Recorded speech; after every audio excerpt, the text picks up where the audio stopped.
नमस्कार सर, जय श्री राम। बहुत बहुत स्वागत है आपका। भारत माता की जय हो। जय श्री राम। भारत माता की जय हो।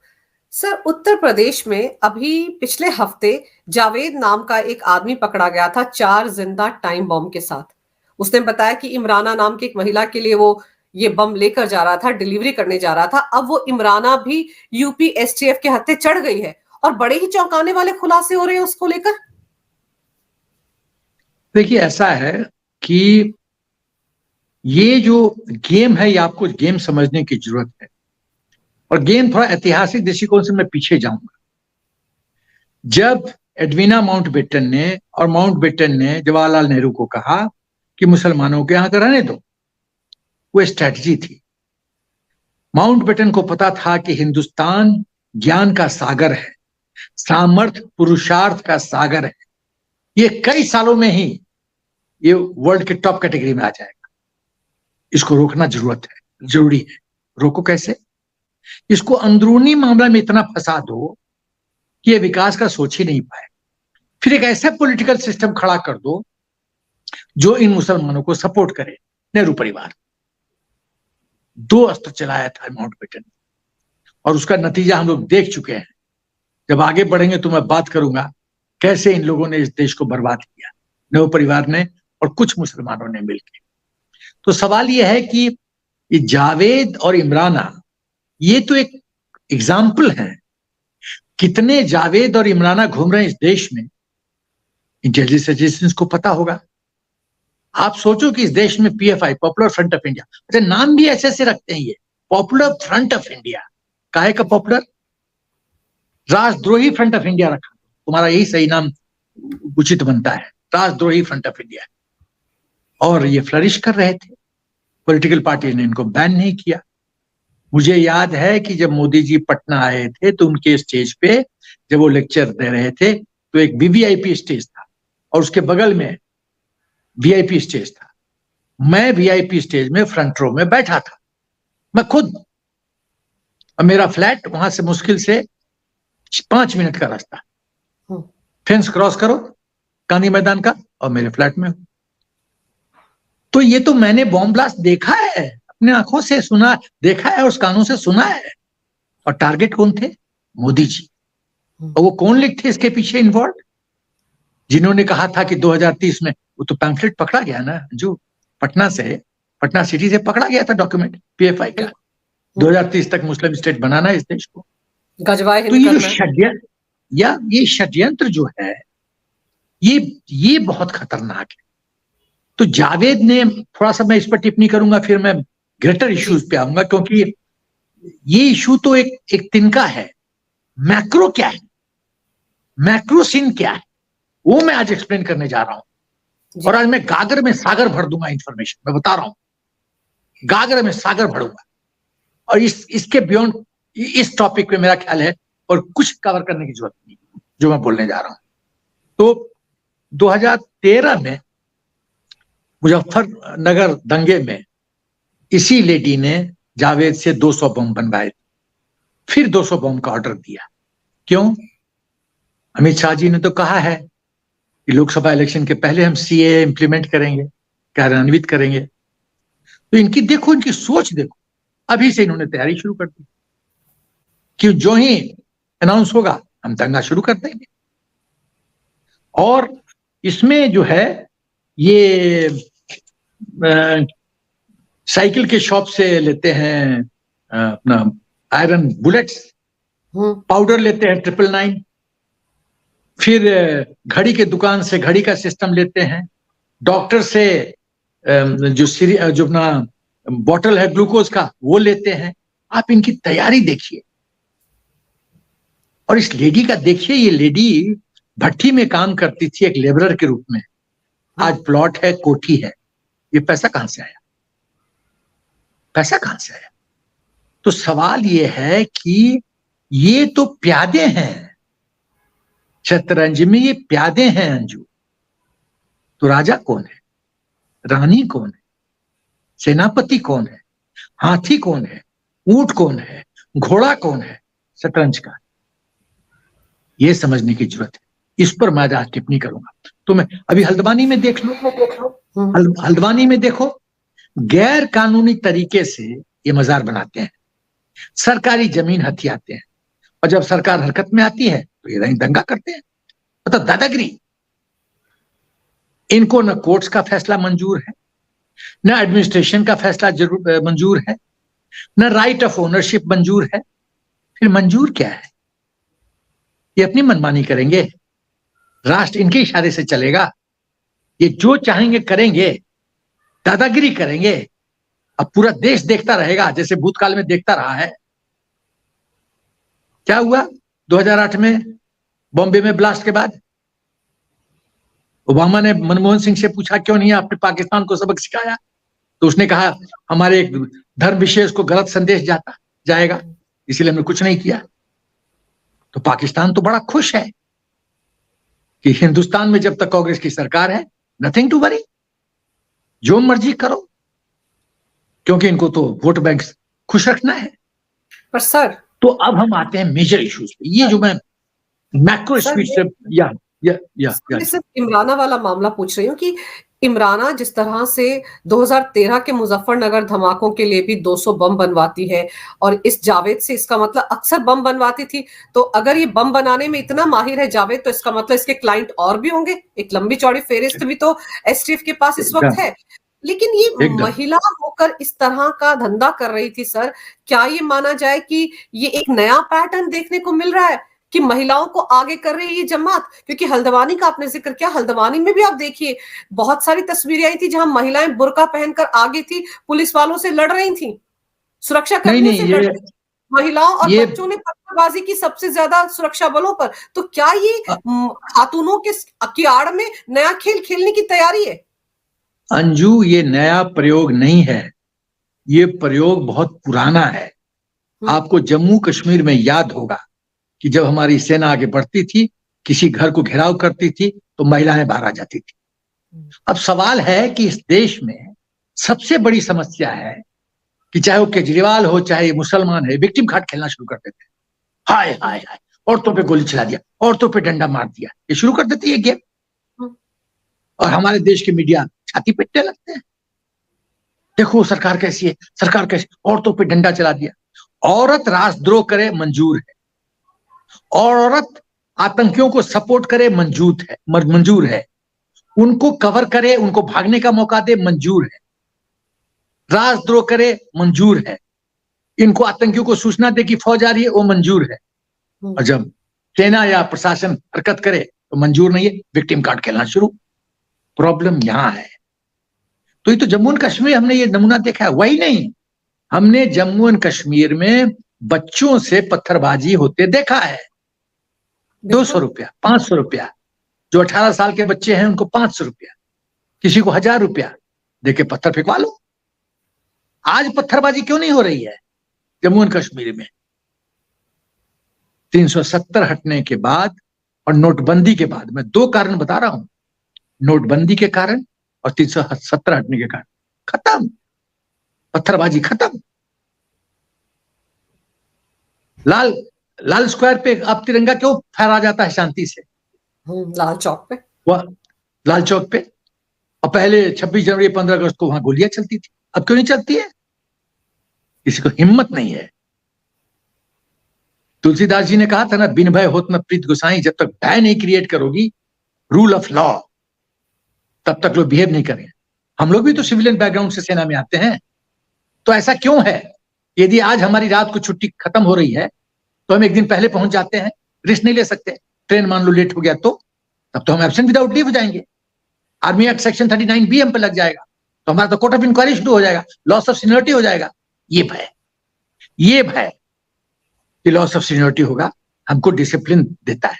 एक तो मोटिवेशन, फौज में हमारा मोटिवेशन लेवल बहुत हाई है कि कानून को फॉलो करो भाई, नहीं तो कष्ट है। तो एज इट इज 80-90% लोग कानून को फॉलो करते हैं स्वेच्छा से, अपनी मर्जी से, और डिसिप्लिन के कारण, मोटिवेशन लेवल के कारण। जो 10 नहीं करते उनको सजा मिलती है। बट हिंदुस्तान में तो फ्री फॉर ऑल है, बाजार बना लो, मस्जिद बना लो, इमराना बन जाओ, जावेद बन जाओ, और जब अरेस्ट हो तो छाती पीटना शुरू करो, हाय हाय हाय महिला पे देखो कितना अत्याचार हो रहा है। अरे महिला अत्याचार कर रही है भारतवर्ष में, उसका क्या हिसाब होगा? सर शाहीन बाग में भी तो ये महिलाएं बैठी थी, वो एंटी सीए के प्रदर्शन कीजिए, कितने दिन तक सड़क को रोक के रखा था, कितनी सारी शादियां बैठा दी उन्होंने, ला कर चुन चुन कर ढूंढ ढूंढ कर।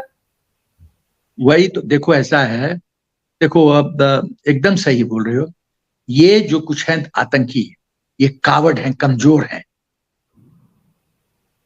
और ये जानते हैं कि किस कारण इनको मैक्सिमम मीडिया कवरेज मिलेगा, किस तरह से विक्टिम कार्ड अच्छा खेल सकते हैं। वो दो ही अस्त्र है, महिला और बच्चे। यूएनएचआरसी छापना शुरू कर देगा, हिंदुस्तान से बोलेगा अरे आपने कैसे महिलाओं के साथ ऐसे बिहेव किया। अरे बेवकूफों, जो राजद्रोह कर रही है उसको क्या माला बनाए? उसको माला पहनाए क्या? जो बच्चे पत्थर सेना पे फेंक रहे हैं उसको माला पहनाया जाए? मैं किसी सेंसिबल आदमी से पूछता हूं, राजद्रोह की क्या सजा होनी चाहिए?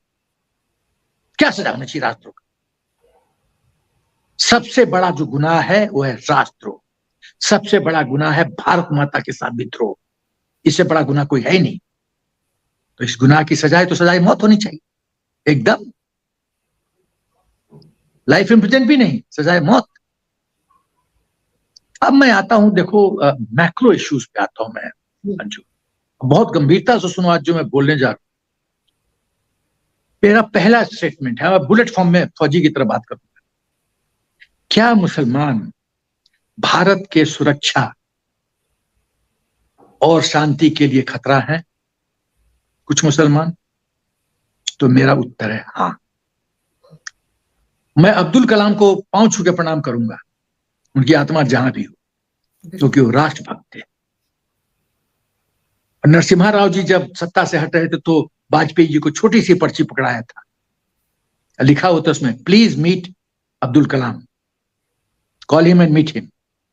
जो बातचीत हुई आपको भी पता है, हमको भी पता है क्या बातचीत हुई वाजपेयी जी अब्दुल कलाम के बीच में। एक स्टेज पे, खैर अटल बिहारी वाजपेयी हट गए फिर सत्ता से, लोगों ने दगा दिया, लेकिन जब फिर आए तो फिर अब्दुल कलाम जी को याद किया और उन्होंने पूछा कि, अब्दुल कलाम ने कहा कि सर एक निवेदन है। बोला कहिए। कि सर इस चीज को गोपनीय रखिएगा। तो उन्होंने मजाक में कहा, वाजपेयी जी का सेंस ऑफ ह्यूमर बहुत अच्छा था, उन्होंने कहा you are a bachelor, I am a bachelor, तो बात तो लीक हो ही नहीं सकती। वाजपेयी जी का सेंस ऑफ ह्यूमर बहुत तगड़ा था। अब मैं आता हूं मैक्रो इश्यूज पे, फिर से रिपीट करता हूं, क्या हिंदुस्तान, भारतवर्ष के कुछ मुसलमान देश के सुरक्षा और शांति के लिए खतरा है? हाँ। क्यों? मैं आता हूं, खाली पॉइंट वाइज बोलूंगा, एक्सप्लेन कर लूंगा तो मेरे को 5 घंटा लग जाएगा, उतना वक्त आपको दोगी नहीं मुझे। पहला, नहीं, बिल्कुल मैं आपको 10 घंटे भी देने को तैयार हूं सर। पहला पॉइंट, क्या कुछ लोग गजवाए हिंद में विश्वास करते हैं? उत्तर है हाँ। क्या ये सच है 4 बीबियां 44 बच्चे पैदा करते हैं? हाँ। क्या ये सच है कि रोहिंग्या बांग्लादेशीज को यहाँ फेक आधार कार्ड बना के, वोटर कार्ड बना के पॉपुलेशन जो वोट बैंक है वो बढ़ाया जाता है? हाँ। क्या ये सच है कि कुछ मुसलमान यहाँ शारीरिक रूप से यहाँ हैं लेकिन मानसिक उनका हृदय पाकिस्तान में है? उत्तर है हाँ। क्या ये सच है कि हिंदुस्तान के कई जगह पाकिस्तान फ्लैग फहराए जाते हैं? हाँ। क्या ये सच है कि कश्मीर में जब हिंदुस्तान का बैट्समैन छक्का मारता है तो पत्थरबाजी होती थी और पाकिस्तान का मारता था तो एकदम ढोल निगाड़े बजते थे? हाँ। क्या ये सच है कि कुछ लोग हमारी सेना का जो इंफॉर्मेशन है सेंसिटिव वो लीक आउट करते हैं पाकिस्तान को? हाँ। तो क्या ये पार्ट ऑफ स्लीपर सेल्स हैं कुछ लोग? हाँ। अब हम आते हैं कि अब देखो क्यों, फिर मैं और एम्प्लीफाई करता हूं, क्यों इनके सोच में खोट है। दंगा ये करते हैं, मजार ये गैर तरीके से ये बनाते हैं, मस्जिद ये बनाते हैं, लैंड जिहाद ये करते हैं, वक्फ बोर्ड कांग्रेस ने इनको दे दिया ऐसी शक्ति, ये चाहे तो तुम जहां रह रही हो फ्लैट में वक्फ बोर्ड बोल देगा ये मेरा फ्लैट है, you are gone, you are gone, वो उसका हो गया। ये कौन सा तरीका है? कल को रिलायंस का कोठी बोल दे बॉम्बे का कि वक्फ बोर्ड का है तो कानूनन वो लोग नहीं जा सकते कोर्ट, नहीं जा सकते कोर्ट। ये तो कांग्रेस सरकार ने मतलब हद कर दिया मतलब अपीजमेंट पॉलिसी का। अब आते हैं, क्या ये लव जिहाद करते हैं? क्या ये सच है कि हमीद अंसारी जो वाइस प्रेसिडेंट था ईरान में तो उसने हमारे रॉ के एजेंट्स के बारे में डिस्क्लोजर दे दिया था ईरान के सीक्रेट एजेंसीज को। हाँ, क्या ये सच है कि आजम खान 65 वॉर में रोड को गड्ढा खोद किया था और 12 घंटा हमारा कन्वॉय रुक गया था और अभी तक उसका कुछ नहीं हुआ? क्या ये सच नहीं है कि महाराजा हरि सिंह के जो मुस्लिम ट्रूप्स थे वो रिवोल्ट कर गए थे? उसके बाद क्या ये सच नहीं है कि लोग यहां पर स्लोगन कहे थे, अफजल गुरु हम शर्मिंदा हैं, तेरे कातिल जिंदा हैं? क्या ये सच नहीं है कि जेएनयू में हिंदुस्तान तेरे टुकड़े होंगे इंशाअल्लाह इंशाअल्लाह? ये क्या हो रहा है अंजू? उसके बाद क्या ये सच नहीं है कि ये जम्मू एंड कश्मीर में कोई बिजली बिल पेमेंट नहीं होता है? फैसिलिटी चाहिए, पेमेंट नहीं करना है। क्या ये सच नहीं है कि जो जामा मस्जिद है उसमें इंडिपेंडेंस से लेके अभी तक बिजली पेमेंट कभी नहीं हुआ है? क्यों नहीं हुआ? क्यों मुसलमान हो इसलिए बिजली पेमेंट नहीं करोगे? लड्डू खाओगे, फ्री में खाओगे, पेमेंट नहीं करोगे? क्यों भाई? हिंदू क्यों पे करे? सवाल ये है। और अच्छा, ये सब तो उसके बाद इस देश के प्रधानमंत्री डॉक्टर मनमोहन सिंह तो कहते थे कि इस देश के संसाधनों पर पहला हक अल्पसंख्यकों का ही है, तो फिर काहे को बिजली के बिल देंगे? अरे भाई, तो इकोनॉमी आर्थिक, आप तो अर्थव्यवस्था के स्पेशलिस्ट हैं। आर्थिक व्यवस्था ऐसे चलती है क्या? मनमोहन सिंह जी, आप मेरे को समझाइए, ये कौन सा इकोनॉमिक सिस्टम है कि एक सेगमेंट पे करेगा, दूसरा सेगमेंट पे नहीं करेगा? आर्थिक इंटरनेशनल लेवल का आर्थिक स्पेशलिस्ट नॉनसेंस।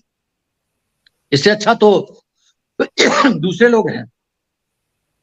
उसके बाद ये सब तो मैंने उनका बताया ट्रेड्स कुछ मुसलमानों का। अब मैं ऐड करता हूं, एक हमारे बिहार में कहावत है, एक तो करेला उसके ऊपर नीम चढ़ा। ये तो खुद रेडिकलाइज्ड हैं और रेडिकलाइज का कारण 3M, मस्जिद, मौलवी, मदरसा। ये 3M रेडिकलाइज करते हैं भोले भाले पाक मुसलमान बच्चों को, रेडिकलाइज करते हैं, ये जिहादी बनाते हैं। उसके ऊपर जो सबसे बड़ा है करेला, वो भी नीम चढ़ा, वो है पॉलिटिकल सपोर्ट। जब राहुल गांधी कहता है हाँ मुस्लिम पार्टी है, जब मनमोहन सिंह कहता है कि हिंदुस्तान के एसेट्स का पहला हक माइनॉरिटी को जाता है, मुसलमानों को जाता है, जब यासीन मलिक प्रधानमंत्री के घर जाता है और उसको वीवीआईपी ट्रीटमेंट जाता है, जिसने कई एयरफोर्स अफसर की हत्या की, अप्रूफ है, सबूत है। एक आदमी जो आतंकी, जो एयरफोर्स अफसर की हत्या करता है, उसको प्रधानमंत्री अपने घर में खाने के लिए बुलाता है। अब सोच लो आप, कैसे नहीं मनमानी करेंगे? जब प्रधानमंत्री झुक रहा है सोनिया के कहने पे, कैसे नहीं मनमानी करेंगे? देश में प्रधानमंत्री से बड़ा तो कोई होता नहीं ना। खैर, मनमोहन सिंह तो प्रधानमंत्री था ही नहीं। He was a disgrace. He was a disgrace to nation. सरदार के नाम पे कलंक है मनमोहन सिंह। तो मैं आता हूं कि तो ये सब जो कार्य, अभी केजरीवाल का देख लो, खाली वो मतलब मुस्लिम अपोजिशन के लिए किस तरह से दिल्ली को बर्बाद कर रहा है। ये कहां से सडनली रोहिंग्या आ जाते हैं? कहां से इनका वोटर कार्ड बन जाता है? सर, हल्द्वानी में भी तो जिन लोगों ने हंगामा किया, वो लोग कौन है? किसने उनको वहां पर बसाया? कैसे उन्होंने सरकारी जमीन पर कब्जा किया? और ये सिर्फ हल्द्वानी की कहानी थोड़ी। सर, आप उत्तर प्रदेश में देख लीजिए, मध्य प्रदेश में, दिल्ली में देख लीजिए, गुजरात में जाकर द्वारकाधीश में देख लीजिए, वहां पर उनके घर गिराए गए थे। तो ये तो सब जगह फैले हुए हैं। और इनको कौन बसा रहा है? कौन आधार कार्ड दे रहा है? सर, कौन इनका वोटर आई कार्ड बनवा रहा है? सबसे बड़ा very simple Anju, very simple. इनको आधार कार्ड दे रहा है कांग्रेस। केजरीवाल, दिल्ली में केजरीवाल, बाकी जगह वेस्ट बंगाल में ममता, बाकी जगह कांग्रेस। इनको सत्ता चाहिए, इनको देश से कोई मतलब नहीं। मैं बोलना चाहता हूं कि मुसलमानों को सह क्यों मिलता है? ये गलत करते हैं और जो प्रशासन है और सरकार है वो कुछ नहीं कर पाती थी भूतकाल में। अब तो उनको जगह दिखाया जा रहा है। एक चीज बताओ कि जब right of freedom of speech and expression है, मान लिया, आप अपने क्षेत्र के एमपी को क्यों सेलेक्ट करते हो? या आपकी समस्याओं का उल्लेख लोकसभा में हो? बिल्कुल। तो आप रोड पे क्यों इशू को उठा रहे हो? फिर लोकसभा बंद कर दो, नॉट रिक्वायर्ड। आप अपनी दुख व्यथा आप अपने लोग एमपी को बताइए, वो पार्लियामेंट में रेस करे, पार्लियामेंट में डिस्कशन हो, सरकार पे दबाव डाले कि फैसला लो। आप रोड पे शाहीन बाग में क्या हुआ, पूरा सिस्टम कोलैप्स कर गया था। मतलब त्राहिमाम लोग कर रहे थे, क्योंकि वो चिकन नेक था, बॉटल नेक था, वहां आपने उसको थ्रोटल कर दिया। और जो स्लो मोटो रिकॉग्निशन लेने में एक्सपर्ट हैं, उन्होंने कुछ नहीं किया। ये है जुडिशियल सिस्टम, ये है जुडिशियल सिस्टम। वो तो कुछ एक मामलों में ही सो मोटो लेते हैं ना। उसके बाद तो करेक्ट होना चाहते हैं।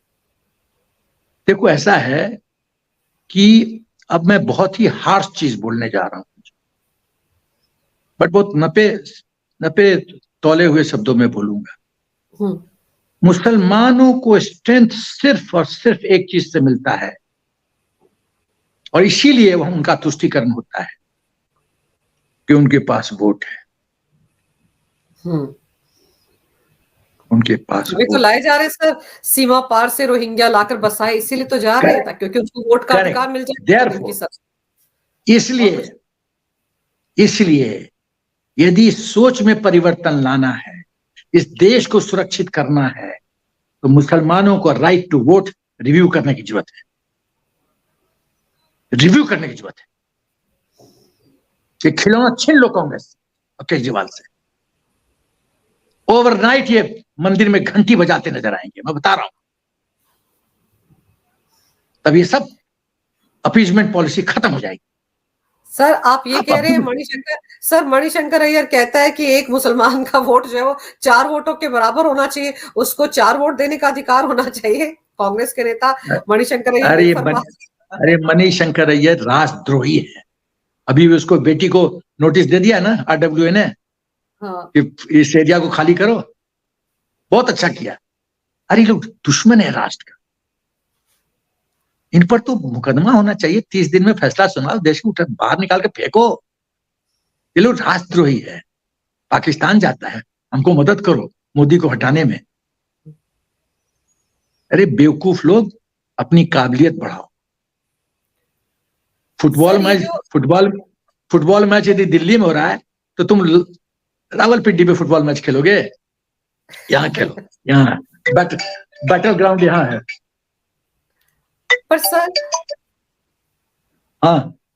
ये जो हल्द्वानी में हुआ, या ये इमरान और जावेद वाला कांड है, इसकी टाइमिंग पर अगर हम गौर करें तो आपको लग रहा है कि 2024 के मद्देनजर इस तरह के टूल किट तैयार हो रहे हैं? और दूसरा, क्योंकि हमारे गृह मंत्री ने यही दिया है कि सीएए हर हाल में लागू होगा लोकसभा चुनाव से पहले, तो क्या ये सब लोग उस तैयारी में कि उसका विरोध किया जाएगा? एकदम इसके कई बिंदु हैं। पहला, जॉर्ज सोरोस, अमेरिका की intelligence agencies, Turkey, Pakistan, China, Congress, Kejriwal और कुछ और अपोजिशन पार्टी, ये नहीं चाहते हैं मोदी जी आए। अभी तो उनकी दुकान पे ताला लगा है। अब तो ये स्टेज आ रहा है, उनका अस्तित्व खत्म हो जाएगा। ये डर है। ये लाइफ एंड डेथ का प्रश्न है, जिंदगी और मौत का प्रश्न है। ये जानते हैं मोदी जी इस बार आए तो जो कुछ बचा है 2% खत्म। यदि खत्म तो क्या करोगे? काबिलियत तो है नहीं। तो नहीं काबिलियत है तो भैया तुम तो सेक्रेटेरिएट में क्लर्क भी नहीं बन सकते, तो करोगे क्या? ये इनको डर है। जो आदमी को चिल्ड बियर मिलता है ना अंजू, उसको गर्म पानी दे दो तो उसको बर्दाश्त नहीं, पागल हो जाता है। इनको दिख रहा है भविष्य, इनको बर्बादी अपनी दिख रही है, इसलिए तड़पड़ाहट है। और इसीलिए मैं कई बार बोल चुका हूं, मेरा ख्याल है आपके साथ भी मैंने ये बात बोला है, 2024 के पहले ये दंगा करवाएंगे, अशांति फैलाएंगे, विक्टिम कार्ड खेलेंगे, मोदी जी की छवि खराब करने की कोशिश करेंगे, विदेश से यूएनएचआरसी का प्रश्न उठवाएंगे, वहां के जो अफसर्स हैं उनको पे करेंगे, जॉर्ज सोरोस ऐसे आदमी उछलेंगे, अमेरिका का में रहने वाला राजद्रोही पन्नू वो बकवास करेगा, ये सब होगा। सर ये जो किसान आके बैठे हैं कनाडा ब्रिगेड वाले, ये भी तो उसी जमात के ही है ना, जो शंभू बॉर्डर पर आकर बैठ गए हैं।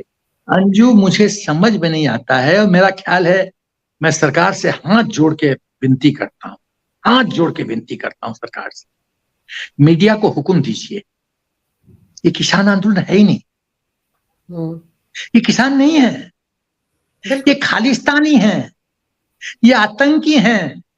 मीडिया को कवर करना चाहिए खालिस्तानी आंदोलन, ये शब्द हटा देना चाहिए। किसान काय का किसान, काय का किसान है ये? पूरा भारतवर्ष में ये 1%, 1.5% वाले सो कॉल्ड एक किसान भी नहीं है ये। एक तो पंजाब में 1.5-2% है किसान के टोटल पॉपुलेशन का हिस्सा, तो क्या ये मेजॉरिटी को रिप्रेजेंट करते हैं? एकदम नहीं। ये किसान नहीं है, ये खालिस्तानी है, ये आतंकी हैं, ये केजरीवाल के गुंडे हैं, ये कांग्रेस के एजेंट हैं, ये राजद्रोही हैं। और जो चीज मांग रहे हो पंजाब में क्यों नहीं करवाते हो? तुम पंजाब से आ रहे हो, पंजाब में क्यों नहीं करवाते भाई? तुम्हारे अपने घर में नहीं कानून वो लागू हो रहा है और पूरे देश का तुमको चिंता हो गया। ये किसान नहीं है। दूसरी बात जो मैं कहना चाहता हूं, इस देश में मैंने बहुत सुना अन्नदाता अन्नदाता अन्नदाता दाता। मैं इस पर भी टिप्पणी करना चाहता हूं। सेना तो है सुरक्षा दाता, क्या किसान से कम इंपॉर्टेंट है? मैं पूछना चाहता हूं, यदि देश ही नहीं सुरक्षित रहेगा तो तुम खेती कैसे करोगे? तो कौन ज्यादा इंपॉर्टेंट है? चाणक्य ने क्या बोला था चंद्रगुप्त को? सेना जिस दिन सेना का जो छाता है वो हट गया, बर्बाद हो जाओगे। बिल्कुल। तो कौन ज्यादा बड़ा है, ज्यादा महत्वपूर्ण है देश के लिए? सुरक्षा दाता। अन्नदाता जरूरी है, सुरक्षा दाता तो कम नहीं है। हम तो कुछ नहीं रोड पे आते हैं, कभी हम कुछ नहीं मांग करते। हर एक वॉर के बाद कांग्रेस सरकार ने हमारा ऑर्डर ऑफ प्रेसिडेंस में स्टेटस डाउन किया, हम तो कुछ नहीं बोले। डॉक्टर जीवन दाता है, वो क्या कम है? तुम जिंदा ही नहीं रहोगे तो फिर काहे का खेती करोगे? सब अपने अपने तरीके से देश को सक्षम और मजबूत करने की कोशिश करते हैं। जो रिक्शा चलाता है वो भी है समय दाता, आपका समय बचा लेता है। सब तो दाता हैं। तुम में क्या खास स्पेशल है? फ्री बिजली चाहिए, फ्री पानी चाहिए, लोन माफ हो जाता है। हमारा लोन कभी माफ हुआ? फौजी का, हमारी वीडियोस का कभी लोन माफ हुआ? ये अन्नदाता में क्या खासियत है, स्पेशलिटी है? पेंशन भी चाहिए उनको सर, हर महीने 10,000 की। अब अच्छा, ये भी मैं बता रहा हूं, ये देश के प्रति बहुत बड़ा षड्यंत्र है। और षड्यंत्र है कि जो ही एमएसपी लागू हुआ, जो फाइनेंशियल लायबिलिटी देश के आर्थिक व्यवस्था पे आएगी, हम तीसरे नंबर पे जाना चाहते हैं, हम वापस 12वां नंबर पे पहुंच जाएंगे, 10वां से भी पीछे। ये इनका एम है, ये इनका एम है। साजिश ये है, मोदी जी को तीसरे नंबर पे मत आने दो 5 से, इसको पीछे फेंको 12वां नंबर पे। दूसरी बात, यदि एमएसपी लॉ बन जाएगा तो इन्फ्लेशन तो बढ़ेगा, तो गरीब क्या खाएगा, क्या खरीदेगा? तो वहां फिर दंगा होगा, फिर ये बोलेंगे बेरोजगार, देखो इन्फ्लेशन मार दिया गरीब को। ये दोनों तरफ से गेम खेलते हैं, चित भी हमारा, पट भी हमारा। ये राष्ट्रद्रोह है, इनको एक्सपोज करने की जरूरत है। कुछ सर आपने जो मैसेज कन्वे करना था वो कर दिया है, और दर्शक भी समझ रहे हैं कि ये जो कुछ हो रहा है, जो कुछ हम हल्द्वानी या उत्तर प्रदेश में देख रहे हैं, ये सब कुछ अभी और देखने को मिलेगा, क्योंकि 2024 के चुनाव हर किसी के लिए बहुत क्रूशियल है, खासतौर पर विपक्षी पार्टियों के लिए, और जिस जमात की हम बात कर रहे हैं उनके लिए भी बहुत क्रूशियल है, क्योंकि वो लोग मतलब वही ना, खाते जहां का है छेद भी वहीं करते हैं। तो ये सब चीजें संभलनी है, और हमको इस तरह के टूल किट्स का बिल्कुल ध्यान रखना है कि इस तरह की जो हरकतें हो रही हैं वो ना हो। और यूपी पुलिस ने तो कमाल का काम किया ही सर, जावेद जैसे को पकड़कर इतना सारा बड़ा जो भंडाफोड़ किया उनकी साजिश का, उसके लिए तो उनको सलाम करना चाहिए। सर आपने वक्त निकाला पर चर्चा करने के लिए, बहुत बहुत धन्यवाद। नमस्कार, भारत माता की जय हो, वंदे मातरम।